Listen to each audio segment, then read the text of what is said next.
Welcome to our PinstripeChronicles podcast. I am Tats. I'm here with Rob and Donald, and the Yankees are back home for a 3-game set, real quick with the Reds, and then Boston right after that.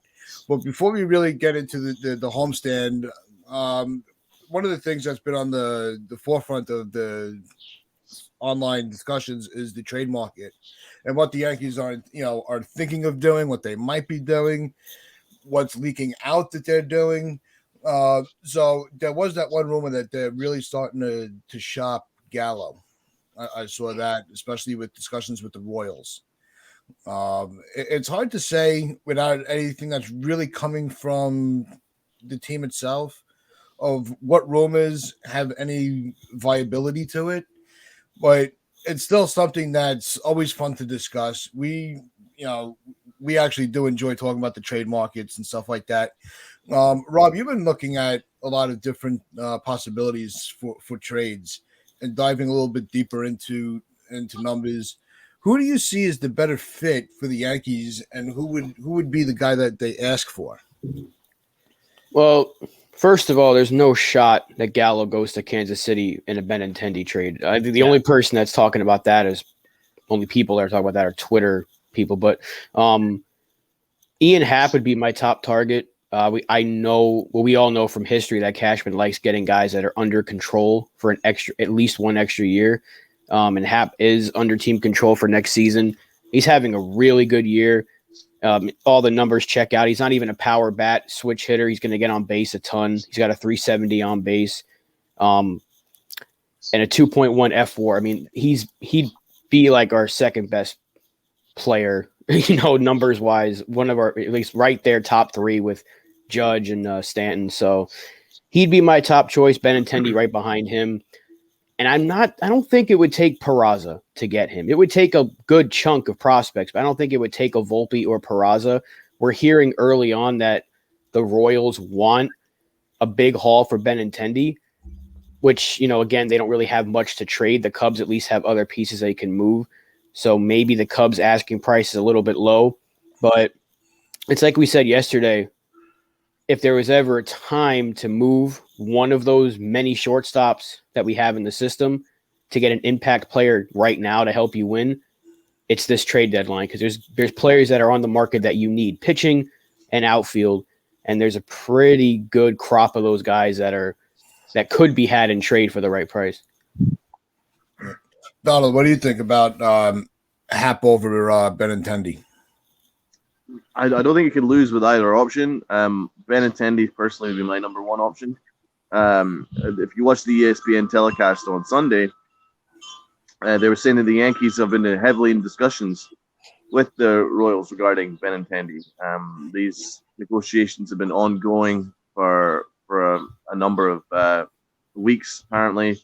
And their Buster Olney was mentioning that it could happen pre or post All-Star game, Benintendi being moved. Now, I'm not saying it's going to definitely be the Yankees, but there's a bunch of teams that are already interested in Benintendi.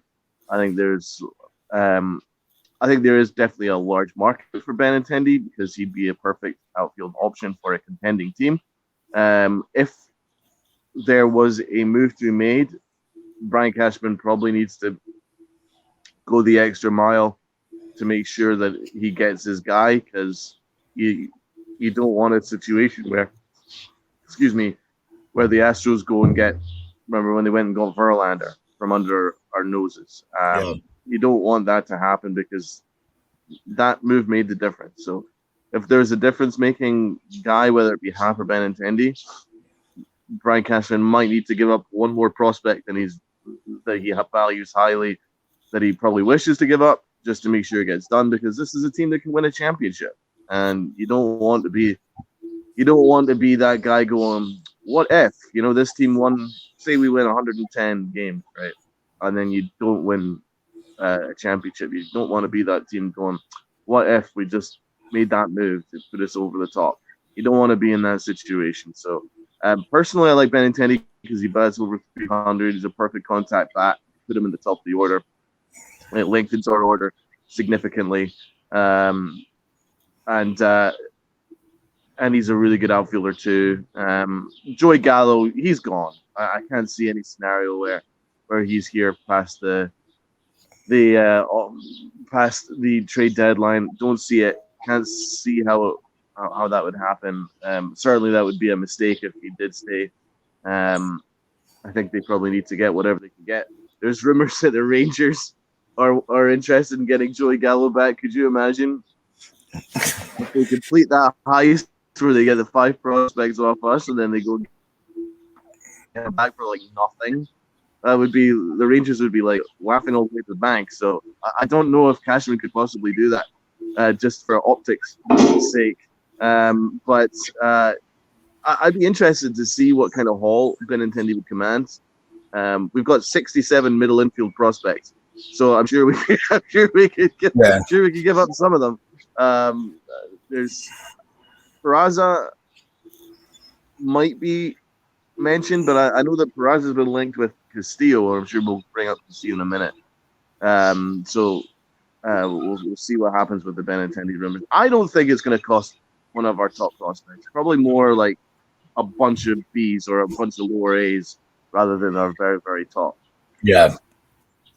No, not for a half-year rental. Yeah, exactly. But the one thing I get concerned about is 2 things. I was looking at it from 2 different points of view. I could see, knowing Cashman, and sometimes he likes it. I think there will be a move made. I think if he's not able to move Gallo, I think you're going to hear the narrative from Cashman. Even if next year there's going to be no shift, so he might be a player that we want to keep hold on, because his numbers will improve next year. But next year doesn't help us this year. So I'm hoping that that's not the case. And the other thing is, with Benintendi being he is the big commodity that's being discussed in baseball, it might not necessarily because of what they're asking for.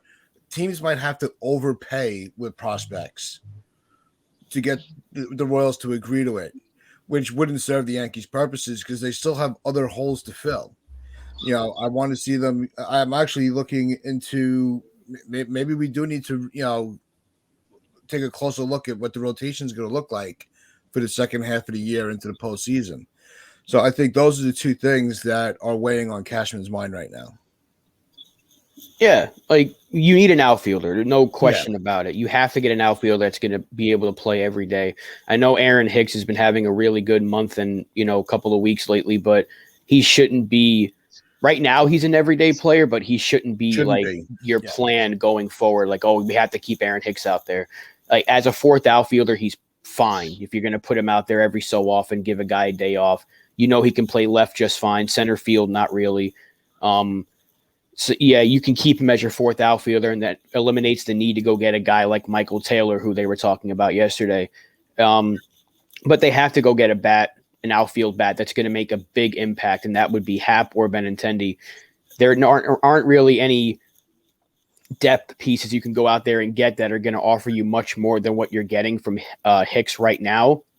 And we can't forget that Carpenter can play left field or right field if you needed him to get him in the lineup. Although I would keep him at 3rd or 1st or DH because they've already shown that they don't want him playing 9 innings in the outfield because they took him out of the game the other night to be pinch ran for. So I would keep him in the infield.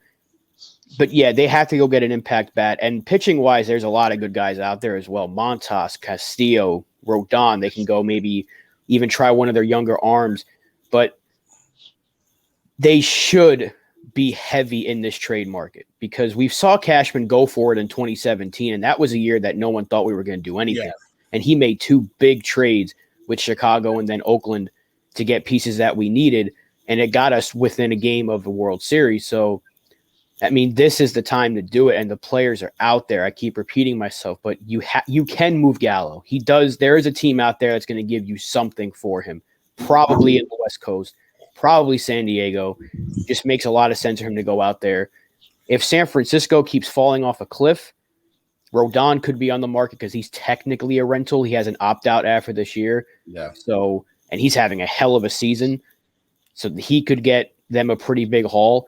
So, everything's right there. And Cashman, is going to be battling with pretty much every other contending team to get some of these players. But if it takes a Peraza, if John Heyman, with what he said yesterday is true, they want Peraza or Volpe in a trade for Castillo. If it's one or the other, and Volpe's your guy, you're not going to call up Peraza right now. Trade him. Because right now, Peraza can't be much worse than what you're getting out of Falefa. So, you kind of have to go ahead and make this move. And Florial is just boosting his value right now because he is murdering the ball in AAA. So his value might not be higher than what it is. These are guys you can move. You have pitching prospects in Medina, Wesneski, Waldachuk, although I'd rather keep one of those guys. But Schmidt could even be on the market if a team says, hey, he's major league ready, and it gets us an impact player right now. The players are there that teams can say are prospects, but also major league ready. Yeah. And the Yankees have a lot of that at their disposal in their farm system that can get us two of these guys that are going to help us go from, we're a great team right now, but when we get to October, we're going to be dangerous with an addition of like Ian Happ, or let's say we get Happ and Castillo.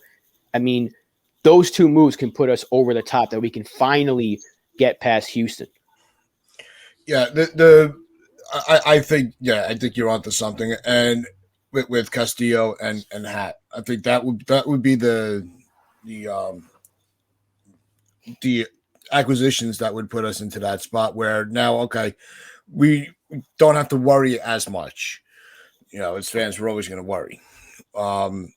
But we also have to remember when it comes to Cashman, he has a niche for when it comes to the trade deadline. 9 out of 10 times, the moves that he makes are very smart and very calculated. There's always that percentage that it's just not going to work because some players, as much as good as they're playing or as high caliber they are, New York is a very different atmosphere. And I think that part of it gets dismissed very, very often. Look at Gallo. When he first got here, when there was still, he still hadn't really gotten his New York, feet on yet. He was playing, he was contributing. Now he's kind of fallen off because now he's put that pressure on himself. So you have to really be careful of what players you do bring in and make sure that they understand what they're coming in to do. There's a lot of pressure on the Yankees this year with the way that their season started. Make sure that you get those caliber guys that are going to be able to contribute right away. Yeah, you're right. I think Frankie Montas would be a steal. Yeah. No, I think Montas, it's going to be Montas or Castillo. I would really bet a lot that those are one of the two players. One of them is coming to the Yankees at the trade deadline. Well, I'll be scouting Castillo firsthand on Thursday, so I'll be interested to see how he does in Thursday's game. I rate him very, very highly. I think, as Rob says, Eamon reports that Peraza would have to be the name that would be involved in a Castillo trade. I'm not sure if I really want to give up Peraza just yet because IKF has not really been that impressive at short. In fact, I came across the stat with my other colleagues that IKF is the fourth lowest fielding percentage for a shortstop in the American League. That's not good. That's disturbing. But I mean, we signed him or traded for him to be defensive first, and his defense hasn't been that great. His offense has been okay. He's a singles hitter. At the bottom of the order, he adds a little bit of a different dimension. I don't mind that necessarily. I don't worry that he doesn't have any home runs. It's his defense, though, that we're paying him for, and his defense hasn't been great. And Peraza, we do know right now, his defense is major league ready. There is an argument to be made, and I would tend to agree with it, that I would like to give Peraza a chance at shortstop. Because that would open up a whole different bunch of opportunities if Peraza knocks it out of the park. It would save us having to go into the market because I still think that we need a shortstop until Volpe's ready. And if Peraza turns out to be the shortstop that we want, then Volpe can move to third or something like that.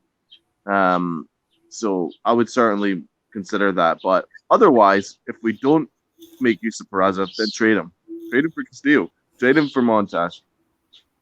Because those pitchers will probably be the difference when it comes to October. Yeah, we need a pitcher. Like, since June, the ERAs in the rotation, like Sevy's got like a ERA just under 3. Montgomery's a little bit above 3. And then Cole is like middle 3, which is not great, but it's not terrible. And then you have Nestor and Tyone, who have been bad for the last month. Like, Nestor's above 4 and Tyone's above 5. So now I'm not saying that's going to keep up, because the All-Star break can do them really good, but we talked about it yesterday and Donald brought it up. They're going to be on some sort of limit, because Tyone, he's approaching his number from last year. Yeah. In innings pitched, and he hasn't pitched a full season since 2018. Nestor Cortez is going to eclipse his innings pitched record number from last year in like his next couple of starts. So he's already going to a career high, and he's not used to throwing this many innings. So they're going to have to look at him and limit those innings as much as they can. And then Severino hasn't pitched a full season since 2018, and Montgomery's only pitched 1 full season since 2017. So you have to take all these things into account. So even if you have to get another starter, so Rodon, Castillo, Montas, those are guaranteed guys that are going to give you good innings down the stretch. Yeah. And you can limit one guy has to go to, maybe it's Tyone, who pitches out of the bullpen, and does like 4 innings or something like that with Cortez, something like that, just to limit their innings and make sure they're ready to go by October. It doesn't hurt. And if it comes down to a playoff series, who do you want starting game 1? Garrett Cole. Who's going game 2? Sevy or Montas or Castillo? All of a sudden, it looks a lot more comfortable if you're saying we got Cole, Castillo, Sevy going in games 1, 2, and 3, and then Montgomery game 4. Right now, with the uncertainty of Nestor and Tyone, you're kind of like, that looks better. And I trust Nestor Cortez to get better in the second half, but again, you got to watch those innings. He's never thrown this many innings. It's going to be something to keep an eye on. Yeah, and this year Castillo's got a 2.92 ERA in 12 starts. Which fits right in there with where the Yankee pitchers are. And you're also, I think a lot of people with last year there was the argument that Castillo didn't have his best year. So he kind of fell off the mark a little bit. But would it also go to say that sometimes when you see these these highly acclaimed pitches or anybody that's being talked about for trade, when they're not in a competitive situation, they kind of falter a little bit, where the lack of competition damages their competitive nature.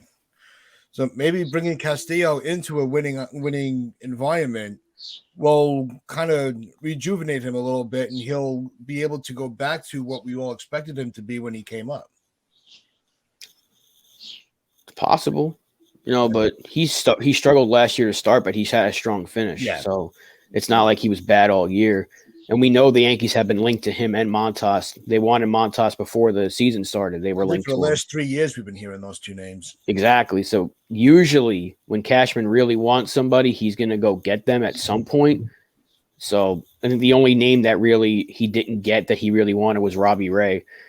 If we have the prospects to do it. So if it's all about if Cashman wants to keep prospect hugging or go out there and make these trades happen, because we need it. We said this team is very, very good, and there's a couple of holes that need to be filled, and this trade deadline fills those holes for this year and next year. I mean, Donald, do you think that if it's not, who would you move if you don't want to move Peraza? If there was one prospect that they asked for, you would just say, okay, just get it done.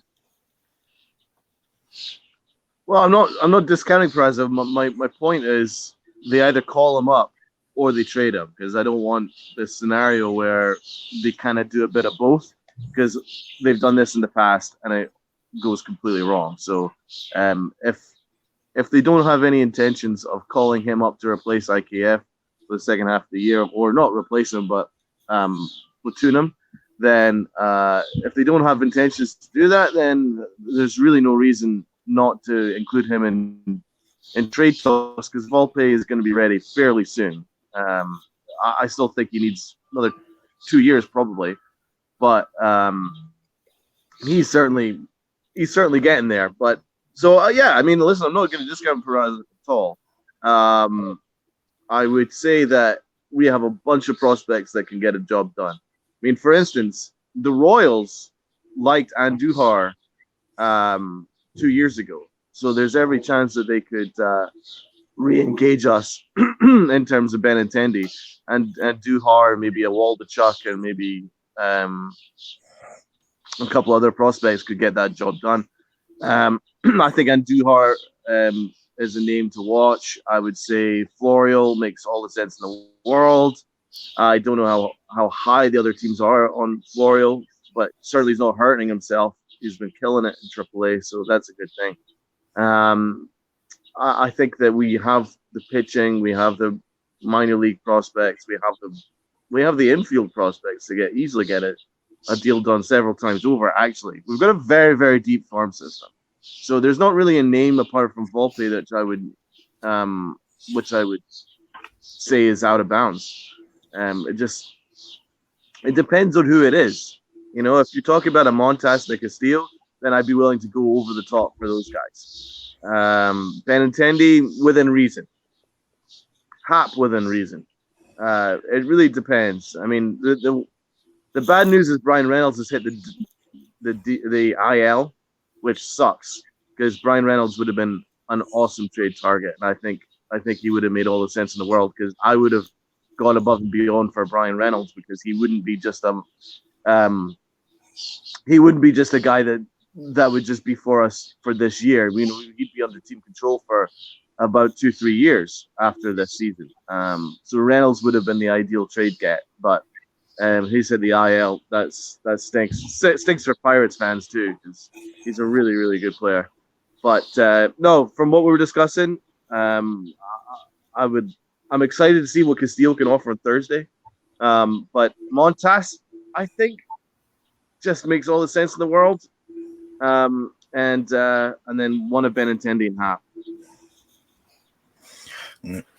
Yeah, I just think the trade deadline is just going to be a little interesting this year. I think we're going to see a lot of creativity, and the more I'm thinking about it throughout the show with Mike Taylor, I think with the way that this team has been trying to produce runs and speed on the bases and defense, he's actually not a bad. Yeah, that's a good name to have on your radar if you're Brian Cashman. You have LoCastro in the minors though, like he's so you don't really need Taylor. Like he's solid for defense and speed, but if you want that off your bench in October, you have that sitting in AAA. And Tim LoCastro, let's not forget, before he got hurt, he was doing that before the injury, and he was helping us score runs late in games. He kept pinch running and steals second. Next thing you know, he's scoring. So you don't, unless he's in a package with Benintendi, there's no need to go out and trade for a player that you have already on the roster. Yeah, that's a cheaper option. I almost forget about LoCastro. You'd never hear his name brought up anymore, except for just now. But all right, I want to give a little bit of time to the game tonight with Cole on the mound. Back in the Bronx for Hope Week, the Yankees, one of the charities that they do are just phenomenal. I think Hope Week is a great thing that the organization does, and we'll try to get more into that in the next couple of days as the more of these kids are celebrated. And what's your expectations with the Yankees back in the Bronx before the with this homestand before the All-Star break? Donald. Well, I mean, the Thursday matchup is probably the most difficult one with Castillo on the mound. I expect Garrett Cole to do his job. He struggled in his last outing. I expect him to come back and give us 7 strong innings. The Reds are there for the taking. I expect it, but we kind of played down to the Pirates the first time we played them in the first game before we knocked the socks off them. So I'm expecting Garrett Cole to redeem himself and show that he's the ace that we know and love. Thursday's matchup with Nasty Nestor and Castillo is going to be my favorite matchup. That's gonna be a blast to watch. So that's probably the most interesting matchup, Thursday's one. So, but prior to that, Garrett Cole, I really expected to do a job, and the Yankees need to win this game because they need to rub the stink off that awful meltdown against the Red Sox.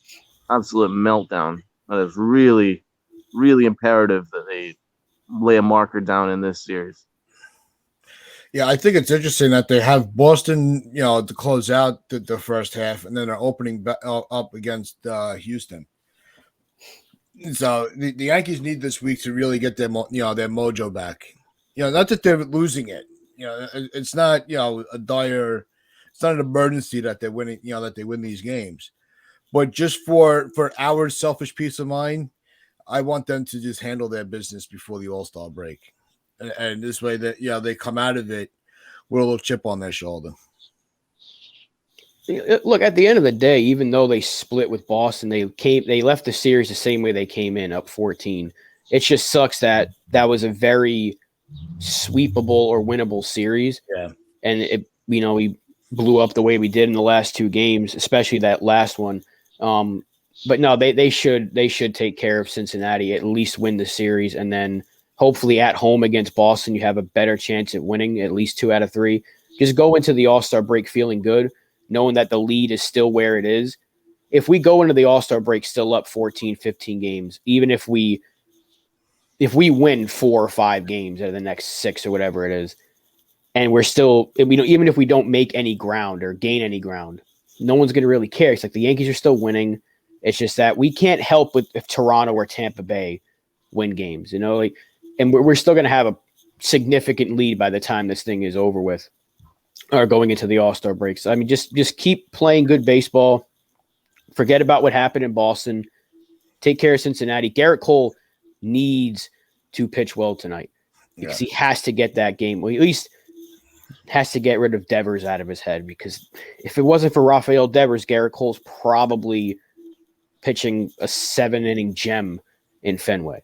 Just he can't stop getting beat by Devers. So that's he doesn't have to worry about runs for all his RBIs. Right. So he doesn't have to worry about Devers tonight. So he also can't overlook Cincinnati because, like Donald mentioned, the first game against Pittsburgh, that should not have happened. No. And we kind of overlooked Oakland.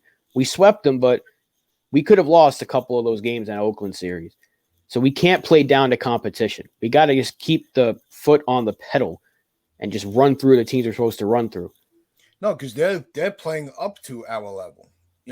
They're playing to the pressure of playing against the Yankees. And even more so when the teams that we're expecting to kind of roll over, when they're in the Bronx, they got that little extra, in their swing. So the Yankees have to just play every team as if it